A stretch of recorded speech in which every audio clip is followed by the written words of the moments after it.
국제정보센터에서 정현정입니다.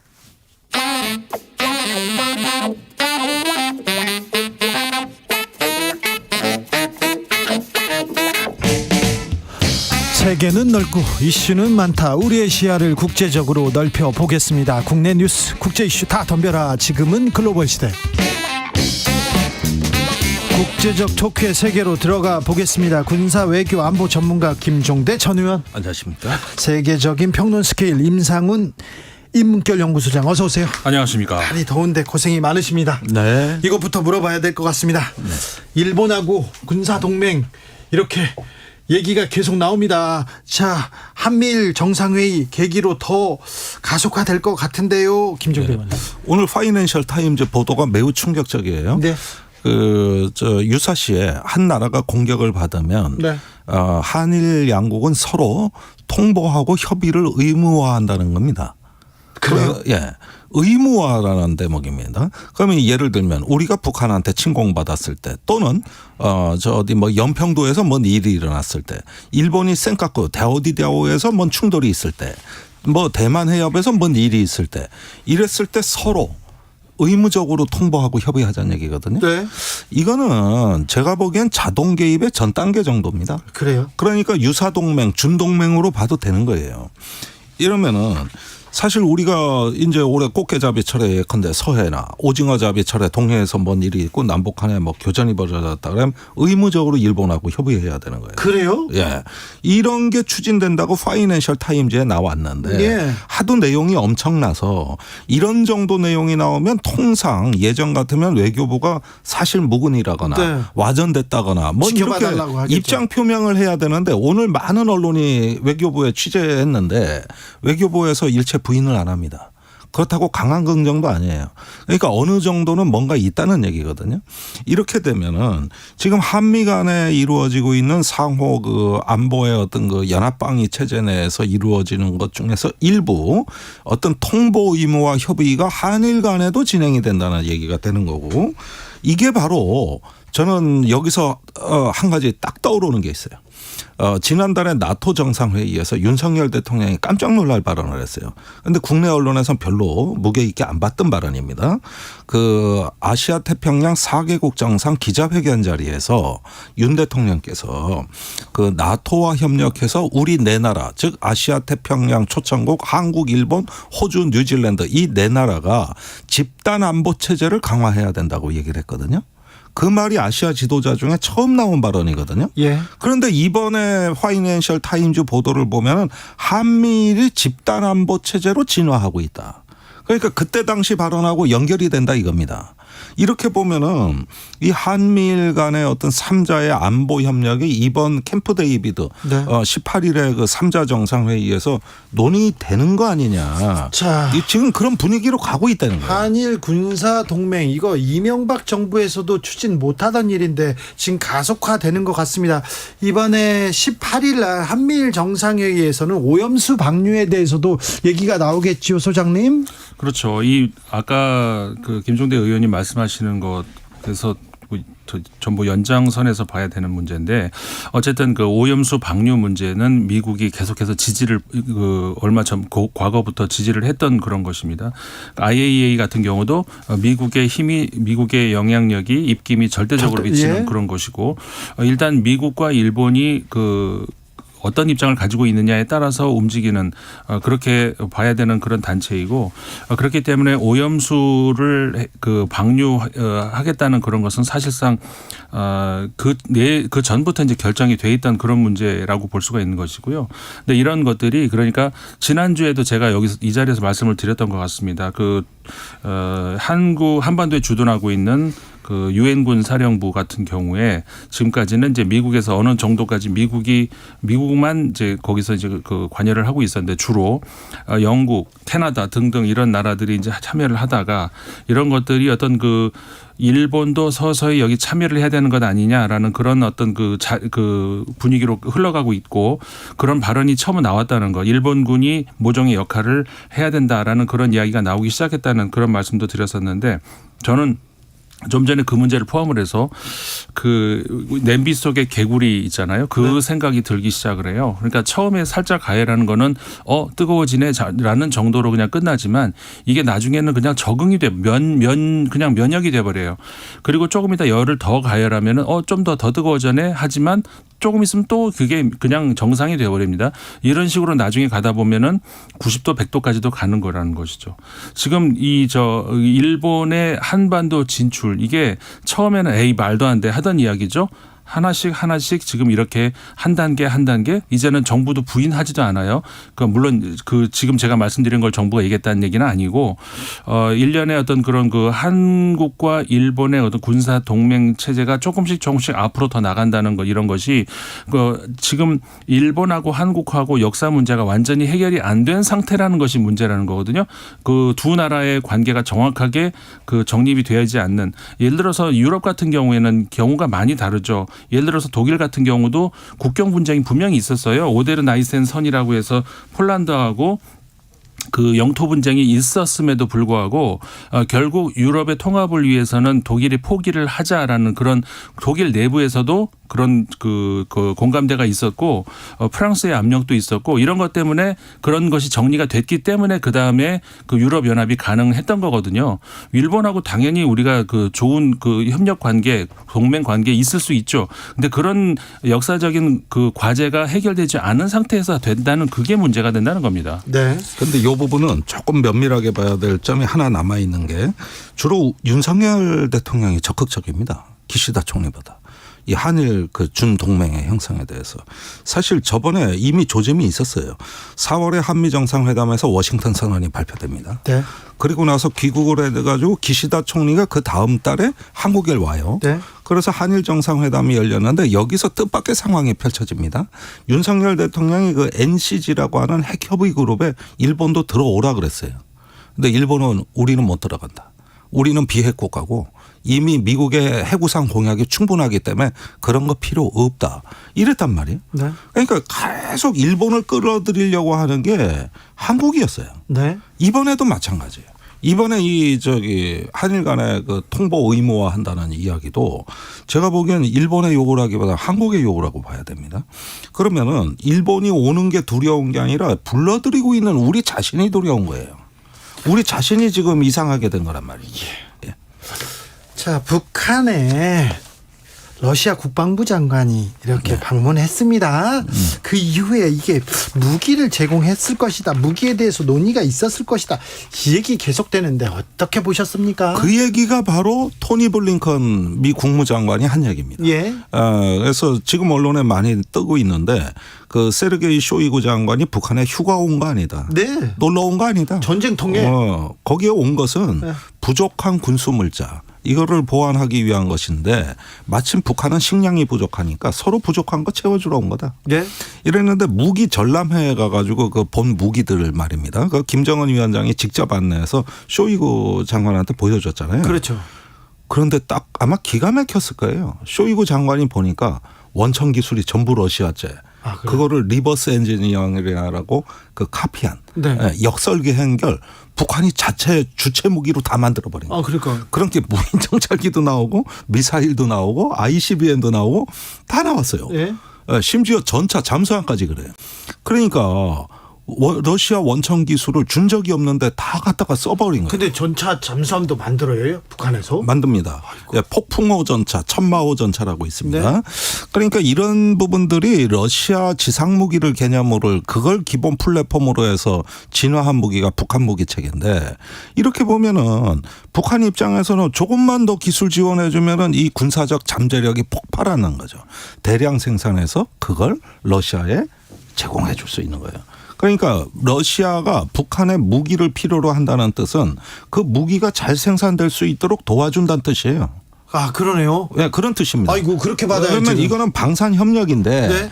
이 이야기는 뭐냐면은 지난달에 윤석열 대통령이 우크라이나를 방문했는데 매우 중요한 언급이 있었어요. 그 젤렌스키 대통령한테 우크라이나의 방위 능력 향상을 위해 방산 협력을 하겠다고. 네. 그러니까 이번에 세르게이 쇼이그의 북한 방문은 그거에 대한 답방처럼 보인다는 거예요. 거기에서도 방산 협력한다 이 얘기로 읽어야 되겠네요. 그러니까 이거는 이제 북한식 방산 협력. 네. 남북한이 다 방산 협력, 방산 수출하는 건데 이렇게 보면은 우리 안보 비용이 지금까지의 북한만을 상대로 했던 거기에서의 국방 비용과 비교도 안 될 정도의 새로운 어떤 그 비용의 증가가 예상이 된다 이겁니다. 이제는 북한, 러시아를 동시에 상대해야 돼요. 이게 얼마나 안보에 있어 큰 부담입니까 우리한테. 자, 근데 러시아, 우크라이나는 어떻게 되는 겁니까? 우크라이나 전쟁은 어떻게 흘러가고 있습니까? 그 드론 공격이 점점 많아지고 있죠. 러시아 본토를 지금 때리고 있다면서요? 그렇죠. 우크라이나의 드론 공격이 러시아 본토로 가고 있는데 이것도 이제 과거에는 간헐적으로 조금씩 있었던 것이 이제 노골적으로 이제 많이 이제 커지고 있습니다. 근데 이게 우크라이나 쪽의 전략은 그러니까 러시아에서는 처음에 전쟁 시작부터 그랬잖아요. 이건 전쟁이 아니라 특수 군사 작전이다. 2주 만에 끝난다. 뭐 네. 이렇게 시작을 했던 것이죠. 러시아 국민들은 전쟁이 나고 있는지 아닌지도 모르는 그런 국민들이 많습니다. 그냥 그 강대국들 그 러시아뿐만 아니라 자국의 군사가 외국에 가서 활동하고 있는 나라들은 많이 있죠. 미국, 프랑스, 그 러시아 뭐 많이 있는데 뭐 그런 정도로 생각을 했다는 것이죠. 그러니까 우리 지난번에 얼마 전에 그 크림 대교 폭파 때 민간인들 죽었잖아요. 네. 러시아 민간인들. 그 사람들이 뭐하러 가다 죽었냐면 피서 가다 죽었어요. 크림반도로 피서를 가고 있었다는 얘기예요. 그러니까 이게 그래요? 말이 되냐는 얘기죠. 그 전쟁 중인 크림반도에 피서를 가요? 예, 여름에 피서를 간다는 거예요. 그만큼 러시아 국민들은 몰라요. 지금 무슨 일이 일어나고 있는지를. 정말요? 네. 충격적이네요. 그런데 작년에도 그러고 올해도 그렇고 모스크바의 일상이 유지되고 있습니다. 예. 그다음에 경제가 호황입니다. 예. 예, 사실 물론 푸틴의 부양책 때문이라 그러지만 한국 경제를 앞질렀잖아요. 전쟁 중에. 그러니까 경제 성장률 우리보다 훨씬 높아요. 그러니까 규모가 이제 한국을 앞질르기 시작했어요. 그러니까 그 많은 제재에도 불구하고 벌어진 일이고 모스크바의 시민들은 여전히 일상이 평상시와 같이 유지되고 있다. 네. 이 점입니다. 그러니까 여기에서 최근에 바그너 용병그룹의 반란과 드론 공격이 이제 간헐적으로 늘어나기 시작했는데 네. 이 부분이 러시아의 그러면은 지금 일상을 흔드는 정도까지 이르렀느냐? 그건 아니고 네. 그 정도 수준은 아니고 어떤 그 우크라이나의 경고 메시지 전달에 가깝다고 봐야 되겠다. 요거는 뭐냐면 우크라이나가 대반격 작전에서 의미 있는 성과를 거두지 못했습니다. 네. 그러다 보니까 이제는 다른 방식에 의한 우크라이나식 하이브리드 전쟁에 출현했다. 적의 어떤 심리적 단층선을 공격해서 거기서 심리적 충격을 한번 일깨워주는 식으로 이게 우크라이나도 이제 하이브리드 복합 전쟁에 들어간 거예요. 그러다 보니까 이게 의미하는 전체적인 거는 앞으로 계속 소모전이 지루하게 이어진다는 걸 의미하는 거거든요. 네. 특별하게 결정적 전투 없이 네. 계속 전쟁은 이어지는 이런 양상이 되는 그랬을 때 거죠. 우크라이나가 좀 유리하지 않은 그런 상황으로 갈 수가 있는 것이 그래요? 미국의 의사가 절대적인데 우크라이나 입장에서는 그 내년에 그 모두 대선이 있지 않습니까? 네. 우크라이나, 러시아, 미국 다 대선이 있는데 그 상대적으로 어디가 제일 영향을 많이 받겠습니까? 미국이죠. 예. 그 러시아 같은 경우에는 그 전쟁이 아무 영향을 안 미치죠. 그렇죠. 오히려 뭐 푸틴한테는 오히려 예, 그렇습니다. 지금 그 긍정적 지지율이 단단하거든요. 지지율에는 긍정적. 네. 이게 긍정이라고 얘기하기는 좀 그렇습니다만 그걸 이용하죠. 그렇죠. 네. 그런데 이제 바이든 대통령 같은 경우에는 그렇지가 않아요. 네. 과거에도 여러 미국 입장에서는 그런 전례가 있었죠. 그 아프가니스탄도 그랬었고 그 과거에 베트남도 있었고 대선을 앞두는 입장에서 바이든 점점 이렇게 초조해지는 것은 바이든 대통령입니다. 네. 그렇기 때문에 결국 그 우크라이나 입장에서 굉장히 초조해질 수 있다는 것이죠. 소장님, 네. 니제르에서 쿠데타가 일어났습니다. 그래서 프랑스를 비롯한 유럽 국가 자국민 대피령 내려졌는데요. 어떻게 봐야 됩니까? 니제르가 그 사하라 사막 이남에 그러니까 그 사하라 위쪽은 그 베르베르족이 이제 주로 있는 그런 그 한마디로 이슬람교도들의 국가들 아닙니까? 네. 근데 그 밑으로는 이제 흔히 우리가 말하는 원래 아프리카 사람들 그 사람들이 살고 있는 그런 지역이고 문화가 이제 많이 다릅니다.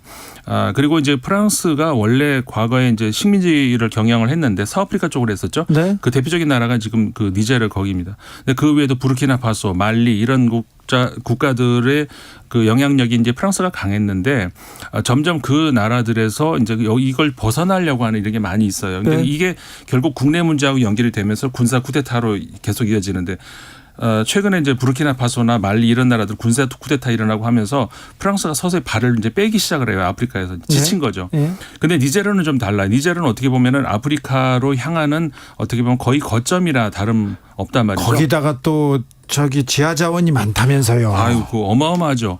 그렇기 때문에 거기서는 발을 뺄 수가 없는 최후의 거점이라고 남겨준 그 상황에서 거기서 쿠데타가 났다는 것 때문에 그리고 이번에 이제 쿠데타 이후에 친 쿠데타 그 시위대에 러시아 국기가 등장을 하기 시작했다는 것이죠. 그래요? 네, 러시아 국기를 흔들어요. 이게 무슨 의미냐? 그러니까 그 중국도 그렇고 러시아도 그렇고 아프리카로 향한 21세기 들어서 더더군다나 점점 그 영향력이 많이 침투해 들어가기 시작하는데 네. 프랑스 같은 경우에는 20세기 초, 19세기 말 이때부터 이제 영향력을 행사하지만 국가의 이름으로 그리고 소위 서구 민주주의 국가 인권을 생각하는 그런 국가 입장에서 할 수 없는 일들이 너무 많아요. 네. 근데 러시아는 자국 그 정규 군대가 하는 게 아니라 우리 알고 있는 바그너요. 바그너 그룹. 바그너 그룹이 들어가서 그 일을 하고 있다는 것이죠.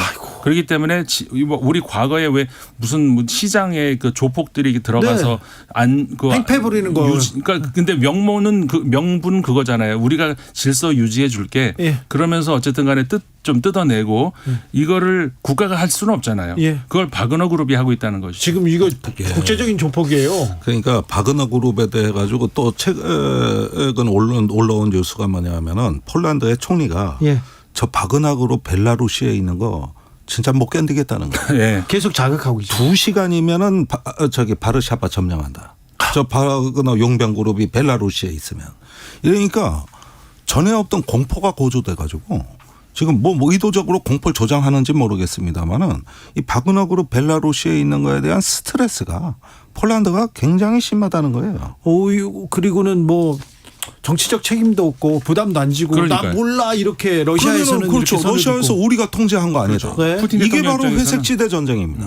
그런데 바그너 그룹은 항공기하고 미사일을 운용할 수 있는 군대입니다. 네. 이게 뭐 게릴라전만 하는 거 아닙니다. 네. 거기에다가 각종 미디어는 얼마나 능수능란하게 다릅니까? 아니 미국의 대선에 개입한 그룹이에요. 아니 그런데요. 네. 전쟁은요. 이 평화는요. 아주 작은 곳에서 깨지기 시작하거든요. 전쟁은 아주 작은 것에서 불붙기 시작하지 않습니까? 이거 걱정이네요. 그렇죠. 그러니까 이번에 프리고진이 그 제거된 것이 아니라 오히려 푸틴에 의해 가지고 그 생명이 연장되었고 지금은 오히려 더 활개치게 생겼어요. 그러니까 이런 어떤 사적 용병 그룹 간의 군벌 투쟁도 벌어지고 있고 그리고 사실 이게 러시아만 하는 거 아닙니다. 이 원조는 미국이에요. 그 이라크 아프가니스탄 전쟁 때 네. 얼마나 많은 사설 기업 군사 기업들 역성했습니까? 네. 예. 그래가지고 이게 지금 전 세계 그 활개를 치면서 어마어마한 그 시장을 창출해냈는데 그게 한국의 국방비보다 많습니다. 이 전 세계 사설 용병 기업들 시장 규모가 이제 정보 기업까지도 있죠. 예, 몇 배라 그래요? 지금은 몇 배입니다. 몇 배. 평화에는 정말 큰 위험 요소인데요. 그러니까 우리는 전쟁은 국가의 고유 기능이라고 믿었고 네, 네. 국가는 폭력을 합법적으로 독점하는 기관이라고 생각하고 근대 질서를 이해했는데 그 기본 상식이 깨진다는 겁니다. 맞습니다. 그렇게 되면 전쟁이 어떻게 되느냐. 불신이 커지고 위험이 커지고 공포가 커지면 어떻게 되느냐. 국가가 각자 도생하고 걸어 잠그는 거죠. 점점 이렇게 외부의 개방이 어렵고 또 상대방과 협상도 어려워지는 거예요.